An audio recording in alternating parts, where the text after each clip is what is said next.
De Repente Mãe, com Luana Borba. Seja muito bem-vinda, muito bem-vindo ao nosso De Repente Mãe. Todo domingo nós costumamos trazer relatos de muitas mães, histórias reais, verdadeiras. Normalmente o que acontece? O especialista aparece só com um comentário enviado para a gente, de repente, por um vídeo, para falar sobre aquela situação. Só que hoje o nosso De Repente Mãe está diferente.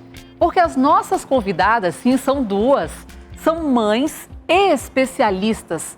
As histórias são incríveis e a gente resolveu compartilhar, então, não só o conhecimento dessas especialistas, que com certeza vai ajudar a mim e a você, mas também para conhecer os desafios de ser uma mãe que entende tanto e tem que cuidar das especificidades dos seus filhos. Inclusive, nas redes sociais, durante a semana a gente conversou bastante com várias mães para tirarem dúvidas com as nossas convidadas de hoje, especialistas. Então, eu já faço um convite para você de casa ficar sempre atento às nossas redes sociais, porque a gente sempre está antecipando os assuntos, conversando com você. É a maneira que você tem de estar com a gente pertinho também, fazendo parte do DRM. Então, aponta o celular para o nosso QR Code, que você vai ser levado para as nossas redes sociais e lá sempre tem novidade. Acompanhe a gente nas redes sociais, também nas plataformas de áudio, né? Porque a gente fica como podcast para você ouvir onde quiser, a hora que quiser e principalmente compartilhar com quem você quiser as informações, as dicas que a gente passa aqui no programa. Mas vamos começar então? Começando com uma pediatra especialista em T21. Doutora Érica Coelho, por favor, seja bem-vinda, pode vir para o nosso estúdio. Muito feliz em recebê-la. Prazer meu. Seja bem-vinda. Sente-se, por favor, fique à vontade. Eu fico muito feliz da gente recebê-la porque, assim, eu até estava conversando essa semana nas redes sociais, falando sobre a importância da gente ter médicos de confiança. Para tratar da gente, mas para tratar dos nossos filhos também, né? Você que é mãe deve se sentir muito angustiado quando precisa de atendimento mais especializado e a gente é leigo, né? A gente não sabe se aquele profissional realmente é especializado para aquilo que a gente precisa naquele momento.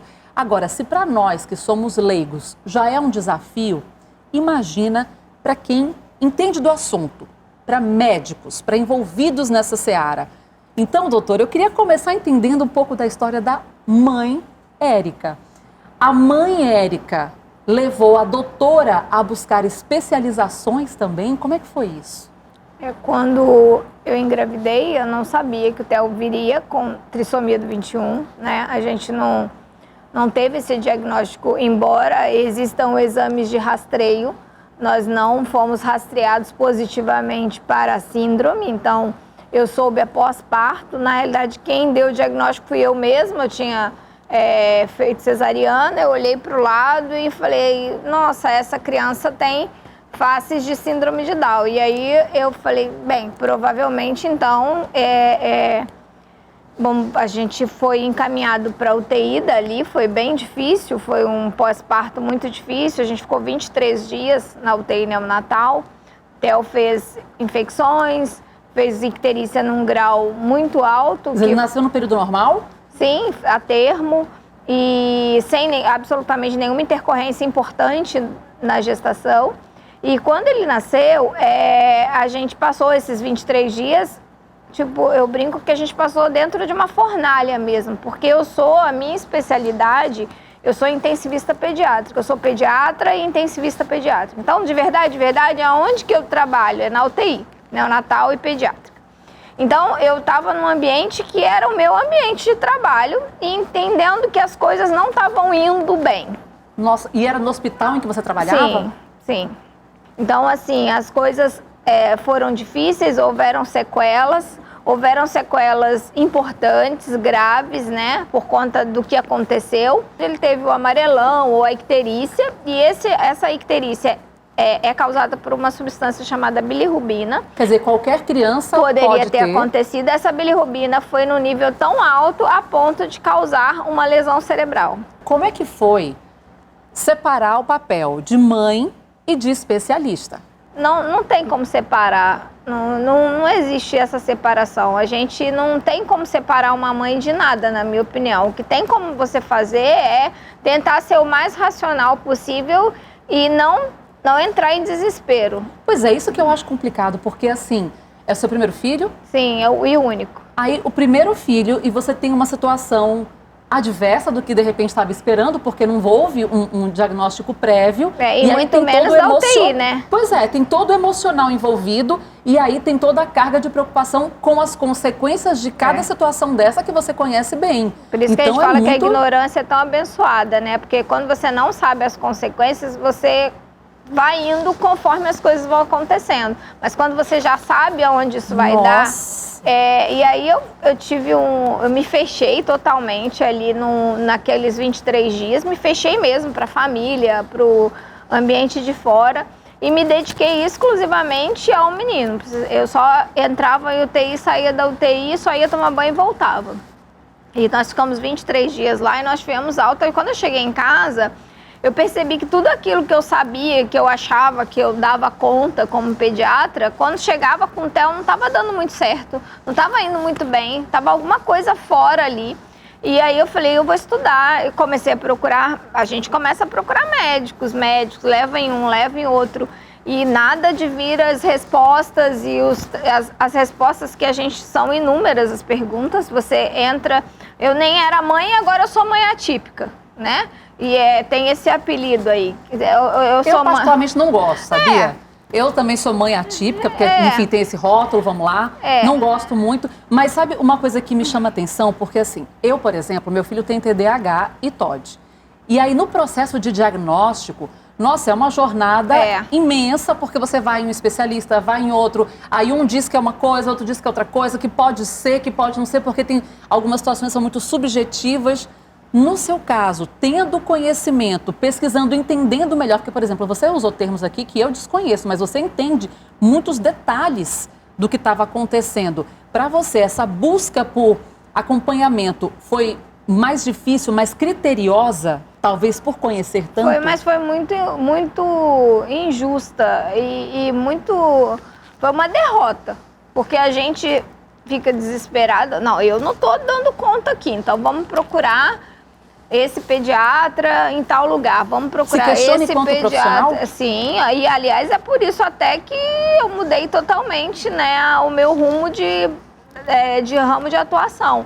Então chegou um momento que eu falei, se eu não estou satisfeito com o que eu estou recebendo, então eu vou estudar. E como é que eu tenho uma frase que eu repito muito, que eu digo, como é que você fica bom em alguma coisa? É fazendo aquilo repetidamente, exaustivamente, até que você realmente fique em qualquer coisa, né? Então, eu tenho até uma frase que diz que é frequência, intensidade e duração. Se você faz em grande frequência, com grande intensidade, numa duração absurda, você tende a ficar bom.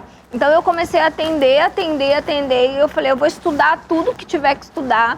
O Theo era pequenininho, eu saí do país e busca. Eu falei, não, eu tenho que entender, porque eu tenho que dar o mínimo de oportunidade para esse menino se desenvolver. Na síndrome de Down especificamente, o primeiro ano é o primeiro ano mais ingrato, que é aquele ano onde você, se você não tiver um bom pediatra generalista para te direcionar, você começa a buscar esses especialistas todos só. Você leu em um grupo de WhatsApp, viu na internet que essa criança precisa de endócrino, aí você vai no endócrino, aí você vai no neurologista, aí você vai no geneticista, aí você leu em algum lugar que tem que ter ortopedista, aí você vai, então você vai no oftalmologista, aí você vai no otorrinolaringologista. Às vezes, se você tivesse um pediatra generalista para fazer esse direcionamento, certamente, essa busca ia ser menos insana.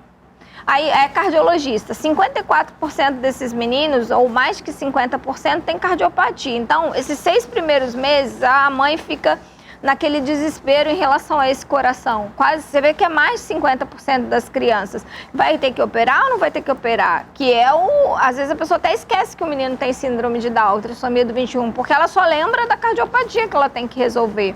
Então, assim, o primeiro ano é um ano muito ruim. Tem a amamentação, que é um desafio. Você tem um aprendizado mútuo, tanto da criança quanto da mãe. Então, imagina uma mãe que a gente chama de primípara, que é a mãe de primeira viagem, que ela não tem bico. E ela recebeu aquele diagnóstico logo que esse menino, né? Ela não sabia que o menino tinha T21.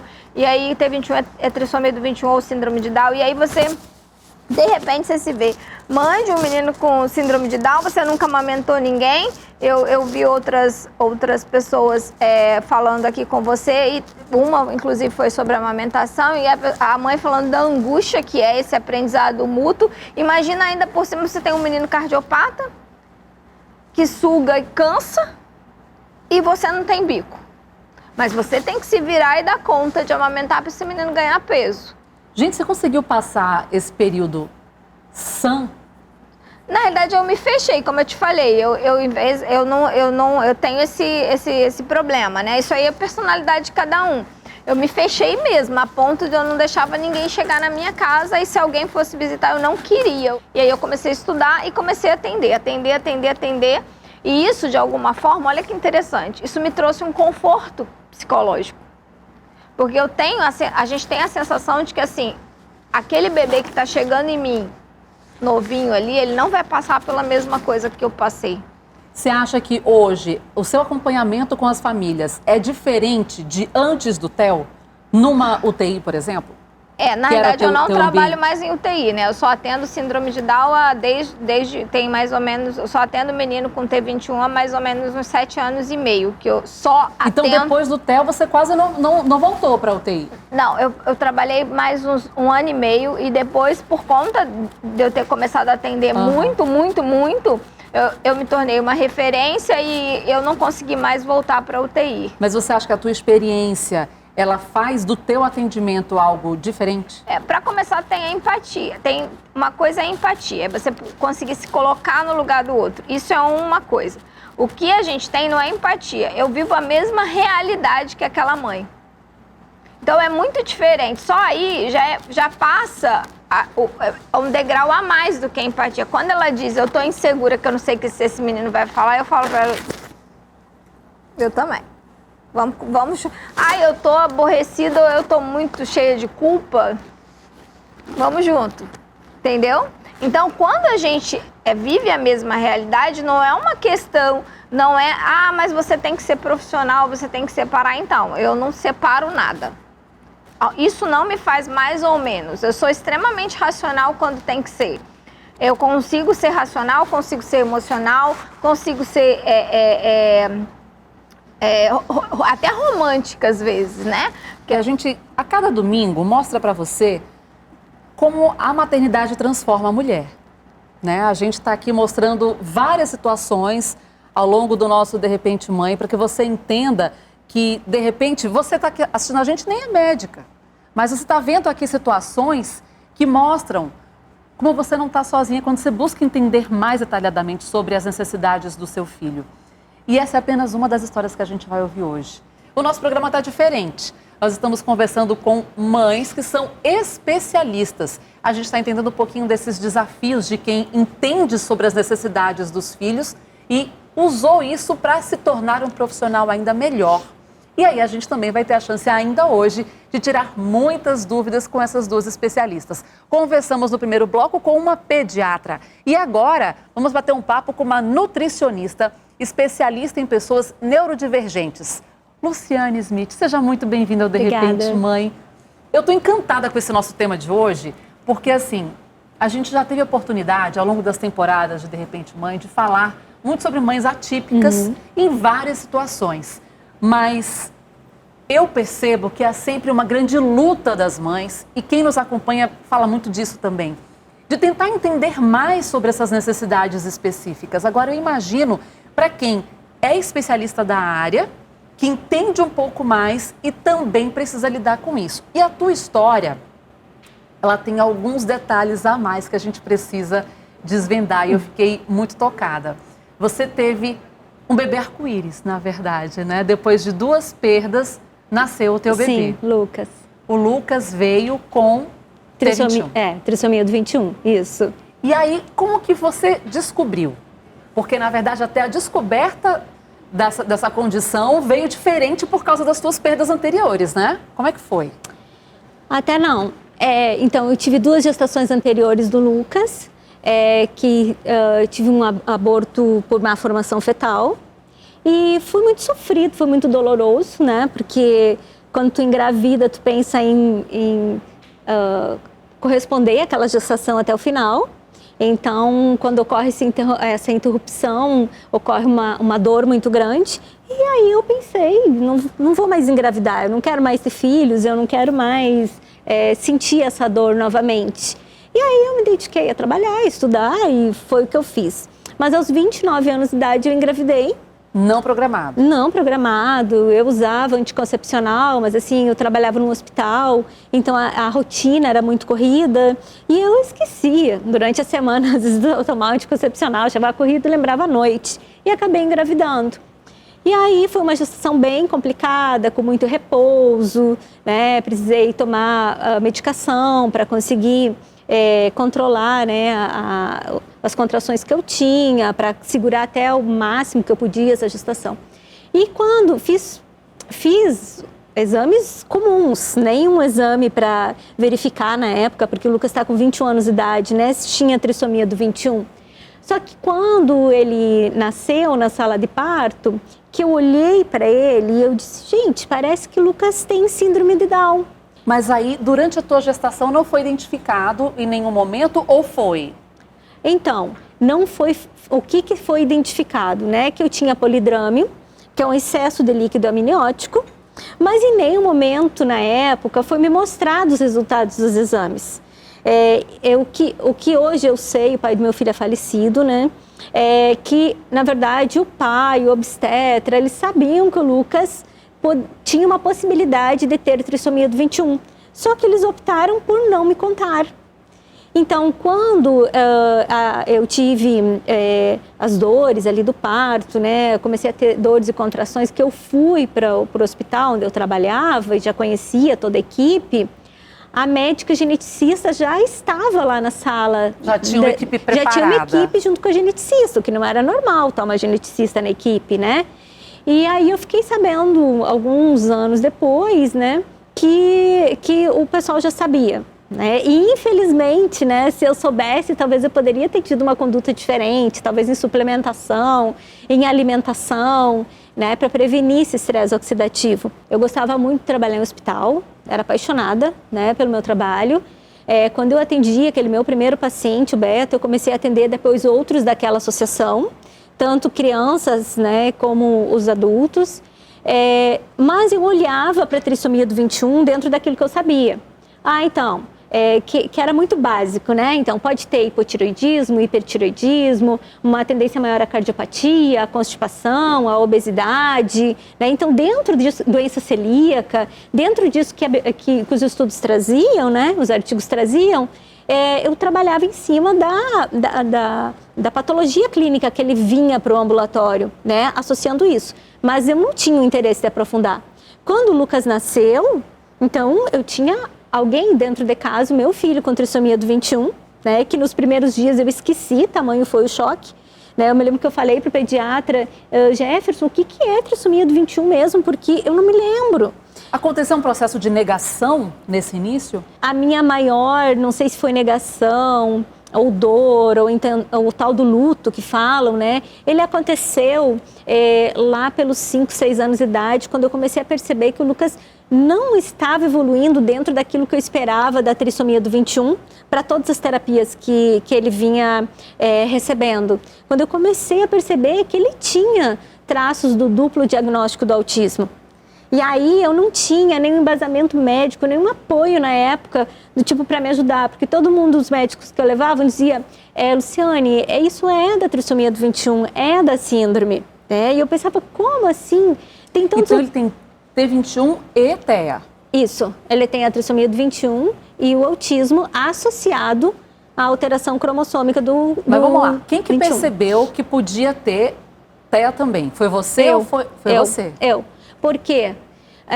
Porque até então ele vinha sendo alfabetizado, né? A gente vinha alfabetizando ele começou a ir para a escolinha muito cedo e alfabetizava ele no método tradicional e no computador.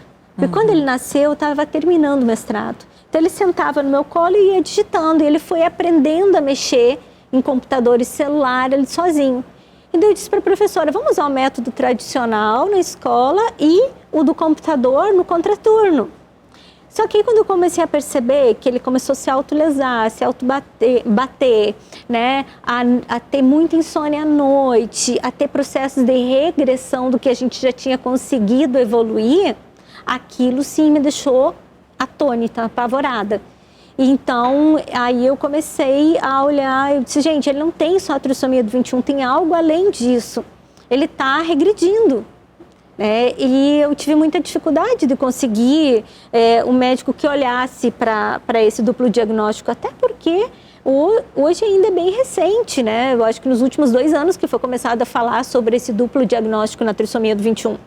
Mas é até interessante você falar sobre isso, porque assim, a gente ouve muitas mães comentarem sobre a dificuldade para fechar diagnóstico, que tem algumas situações que demoram anos, e aí seja por falta de condição financeira dessa mãe de buscar especialistas, seja por deficiência de encontrar profissionais especialistas para aquela área. A gente aqui em Manaus tem algumas dificuldades também em alguns segmentos. Então, e tem muita mãe que diz assim, mas eu percebia. Então, isso também é um alerta importante, porque a mãe nunca pode negligenciar esse alerta que aparece, né? Acendeu uma luzinha, investigue, não subestime isso. Pode ser que a primeira opinião diga, está vendo coisas, busque outras opiniões, porque às vezes a gente não sabe, porque não é especialista, mas se ficou aquele alerta, foi o que te moveu também, né? E até porque pode ser que eu fazia alguma negação antes, entendeu? E talvez ele tivesse ali os sinais desse autismo anterior. Pode ser, né? E eu não via, mas ele estava evoluindo na questão da escola e do aprendizado. Então, isso que me chamou muita atenção. Lucas era um menino, e até hoje tem muita desorganização visual, auditiva, ao toque, ao ambiente, né? Então, ele tem apraxia da fala. Então, o que é isso? Então, traduz para mim que eu não entendo. A apraxia da fala, aí é um atraso que ele tem, né, na fala, nessa comunicação, e é uma dificuldade de expressar e até de coordenar aquilo que ele pensa, que ele quer verbalizar através de uma frase. Isso é mais característico T21 ou TEA? Tem nos dois, mas na T21 a gente tem um atraso no desenvolvimento da linguagem. T21 é muito característico. E aí hoje você tem uma equipe multidisciplinar que te ajuda nesse tratamento? Ainda continuamos, sim, né? Então, ele desde os 15 dias de vida ele teve físio, fono, que continua até hoje, 21 anos com fono que trabalha a motricidade oral, fono que trabalha a parte de linguagem, né? Porque ele se comunica, ele tem a forma dele de comunicação, ele verbaliza, mas assim a gente sempre busca melhorar, dar mais condições para ele, né? E, por exemplo, ele está sendo alfabetizado mesmo, aprendendo a ler, escrever. Ele teve um ganho muito grande nos últimos 2 anos. Então, eu nunca desisti, né? Então, eu sempre fui investindo, eu sempre pensei, eu vou investir nele até quando eu puder. O nosso De Repente Mãe hoje está trazendo uma situação diferente. Nutricionista, pediatra, especialistas, mas que são mães acima de tudo. E a maternidade fez com que elas buscassem especialidades diferentes e estão trazendo atendimentos diferenciados a partir disso. Por isso que hoje eu tenho muito carinho e gratidão por estar conversando com a doutora Luciane e com a doutora Érica, que já puderam contar um pouco das suas histórias nos blocos anteriores, mas ao longo da semana eu conversei com muitas mães pelas redes sociais, querendo saber quais são as dificuldades que de repente vivenciam, não encontram essas respostas aqui com outros especialistas e que elas poderiam nos ajudar por terem justamente esse cuidado a mais com T21, TEA, TDAH. E aí eu vou então fazendo para vocês algumas perguntas que chegaram para a gente pela internet. Vamos começar então sobre seletividade, doutora Luciane. A Ayla Oliveira diz o seguinte, será que a seletividade alimentar passa? Porque é bastante difícil você estar comendo algo e a criança não querer nem olhar. A minha neta tem 2 anos e meio. O que eu devo fazer de imediato? Passa a seletividade ou não? Bom, em primeiro lugar, a gente tem que investigar a história clínica dessa criança, né? Saber quem é esse paciente, por que ele desenvolveu essa seletividade, se essa dificuldade alimentar ela aconteceu desde a introdução alimentar, Pode ser textura, pode ser uma disfunção motor oral, pode ser uma hipotonia, tem pouca força para fazer a mastigação do alimento, ou então uma criança que prefere um alimento mais pastoso, mais líquido pastoso. Mas necessariamente essa seletividade, ela está ligada a crianças neurodivergentes ou não? Então, vamos lá. A grande maioria das crianças neurodivergentes apresentam seletividade, mas tem crianças que não são neurodivergentes e em uma determinada idade, perto de 1 ano, 2 anos, 3 anos, elas começam a escolher determinados alimentos. Na anamnese, quando a gente faz a consulta, a gente avalia como é que foi a introdução desse feijão. Foi só caldo? Ou foi com o grão amassado? Ou tem famílias que liquidificam o grão com caldo, né? E aí, quando começa a evoluir, a criança não aceita aquela textura, porque ela é diferente. Caldinho, né? Então, a gente tem que começar a investigar e ver desde a base quais foram as causas para poder definir o planejamento alimentar. E, geralmente, está combinado com outros terapeutas. E isso é importante, atendimento multidisciplinar. Isso, multidisciplinar. Gente, doutora Érica, a Camila diz assim, quais são os sinais para desconfiar que algo não está certo? Quando eu desconfiei, falavam para mim, cada criança tem seu tempo, você está vendo coisas. E hoje, a filha dela faz acompanhamento de TDAH e investigação de TEA. A gente até comentou hoje aqui sobre esse alerta que acende para as mães e que a gente não pode simplesmente não ouvir. Então, o que a gente deve desconfiar? Quais são os sinais que nós podemos observar, principalmente em TEA, TDAH? O que acontece é o seguinte, nós temos marcos do desenvolvimento. Então, aquela máxima que a gente escuta que cada um tem seu tempo, não existe. Existe o tempo certo e o tempo errado, né? Existe o tempo Claro que nós temos tolerâncias de individualidades. Você tem uma criança que, por exemplo, voltando ao assunto que a gente estava falando, ficou muito tempo na UTI. Essa criança, ou uma criança que teve uma internação prolongada, independente de diagnóstico algum prévio, e ela teve recém, ela estava quase no momento ali de sentar e ela passou 1 mês entubada, por exemplo. Então, você vai ter aquela tolerância ali para a criança chegar ao marco do desenvolvimento. Mas atrasos consecutivos de marcos do desenvolvimento, né? Então, o menino não está sentando. Olha, ele não está localizando. E olha, ele não olha quando chama o nome dele. Olha, porque os sinais, eles são aparentes desde muito cedo. Muito cedo quanto? Muito cedo, às vezes muito bebê. O bebê, às vezes, o bebê tem alteração sensorial, ele tem choros inconsoláveis, é um bebê que não aceita, não gosta de muito toque, é um bebê que você não consegue fazer contato, ele não faz contato visual com você. Então, assim, esses sinais, eles são muito precoces, mas esse diagnóstico, né, e a gente sabe que a gente está falando aqui para as pessoas de diversas classes sociais, a gente sabe que não é tão simples assim. Eu tenho uma teoria que a mãe sempre sabe. Eu tenho essa teoria que a mãe sabe. A mãe sabe e sabe muito bem o que está acontecendo. Só que, de fato, ela precisa de um documento, porque é através do documento que ela vai arregaçar as mangas e seguir em frente, é que ela vai conseguir pedir as terapias, que ela vai poder conseguir um agente de apoio na escola. O tratamento adequado, né? Exatamente. Então, tudo ela depende de um CID. Então, até é importante que as mães fiquem atentas, porque nas cadernetas que as crianças recebem logo ao nascer, a caderneta de saúde, elas têm uma parte que tem todos os marcos de desenvolvimento, inclusive para você marcar com um xizinho o que você observou naquela idade, se não observou, para que você consiga fazer esse acompanhamento e até tirar dúvidas quando for a consulta com o pediatra. Lá tem o que é esperado para cada idade do bebê, 1 mês, 2 meses, 3 meses. Então, isso aí já pode também, de repente, te ajudar nesse início de mapeamento do que pode estar acontecendo. A gente tem aqui, olha, a Fabiana dos Santos, que disse assim, minha filha tem TDAH, qual é a melhor forma de ajudá-la? Já tem o diagnóstico. O que a senhora indicaria para buscar de norte, de apoio ainda mais para essa criança com TDAH? Nós sabemos que para uma criança que tem, primeiro avaliar se o componente, se é um TDAH composto, né? A gente chama de TDAH composto, que é quando ele tem os 2 componentes de hiperatividade e déficit de atenção. Vai ter criança que vai ter mais o componente de hiperatividade, vai ter criança que tem mais o componente de déficit de atenção e tem criança que tem os 2 componentes ao mesmo tempo.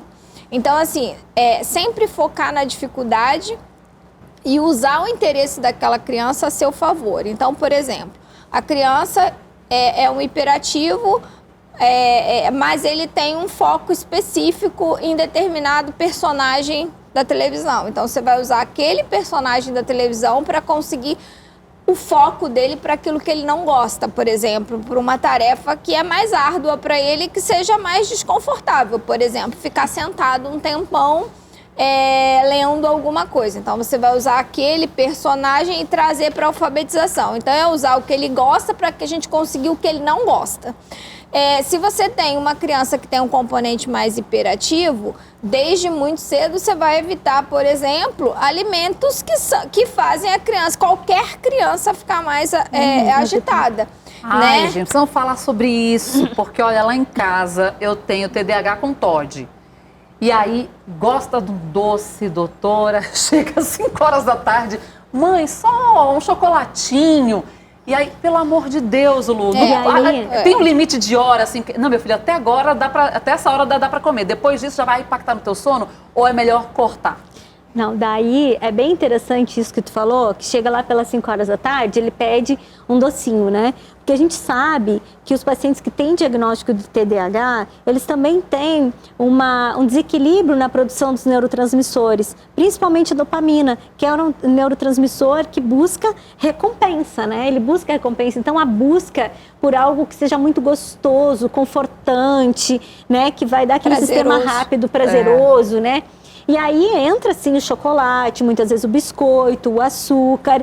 E aí a gente olha para a alimentação dessa criança, sempre pensando no que eu falei, no mais saudável possível, nessa conexão intestino, cérebro. Porque se a gente ofertar uma alimentação rica em açúcares, em carboidratos simples, tipo biscoitos, né, pães que não têm fibras, muito industrializado, muito empacotado, com conservantes, com aditivos, a gente sabe que vai impactar tanto na microbiota dessa criança, como também vai alterar comportamento, alterando o sono, deixando essa criança mais hiperativa e mais agitada.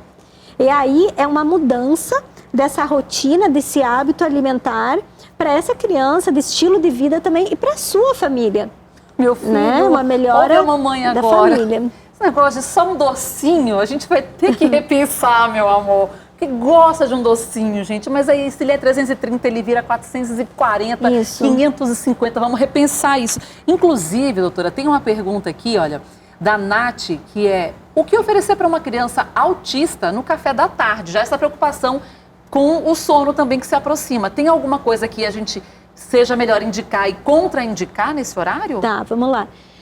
Aí, olhando para um paciente autista, né, a gente não pode generalizar. Porque cada pessoa tem a sua individualidade e sua história alimentar.